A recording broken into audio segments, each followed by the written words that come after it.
Macmillan Audio presents Dragonbane by Sherrilyn Kenyon.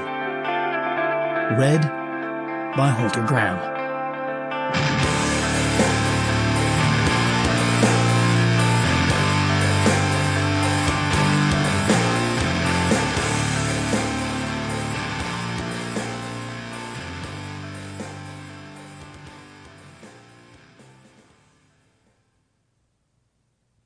In memory of Vanessa de la Garza, and to all we have loved who have left us too soon, we miss you, but you will forever live in our hearts.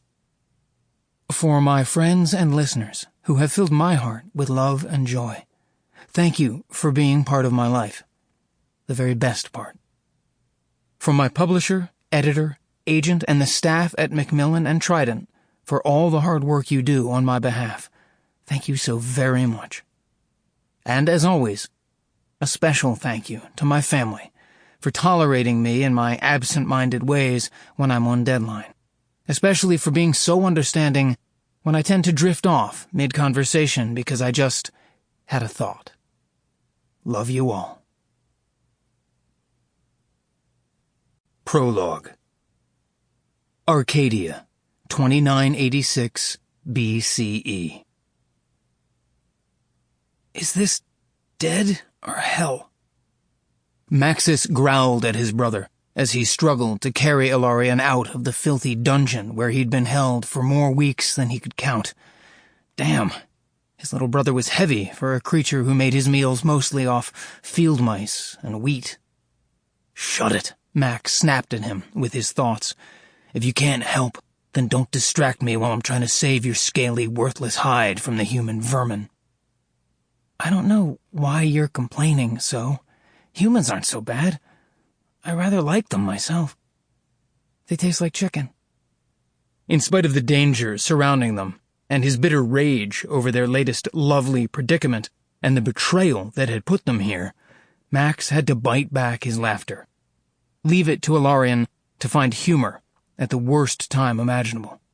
But then that was why he was risking life, scale, and claw to save Ilarion when all dragon sense he possessed told him to abandon his brother and worry about his own cursed arse.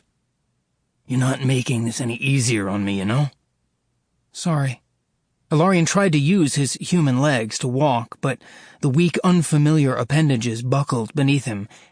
How do they balance on these spindly things, anyway? He scowled at Max. How are you doing it? Sheer piss and vinegar, and the resolute need to live long enough to get to the ones who'd done this to them and kill them all. And after those poor demons went to all that trouble to cave-break you, they'd be so disappointed to see their efforts go for naught. Max let out a frustrated breath. I swear by all the gods, Illy, if you don't stop your nonsense, I will leave you here. His expression sobering, Ilarion fisted his hand in Max's long, matted blonde hair and forced him to meet his gaze. Go, brother.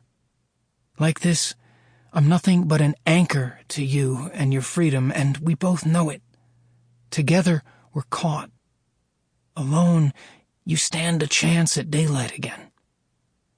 Tightening his arms around his brother's frail human body, Max locked gazes with Ilarion. It was so eerie to see blue human eyes staring up at him and not his brother's normal yellow serpentine ones. To stare into the face of a man and not a dragon. What had been done to them against their will was all kinds of wrong. Without their permission, they'd been bespelled, captured, and merged with a human soul that neither of them understood or comfortably wore. One day, they'd been fully Dracos. The next? Human. But though they weren't the same in form, they were still the same in heart and spirit, and one thing would never ever change. We are Dracomai, and we do not abandon our Kinnikoi. You know this.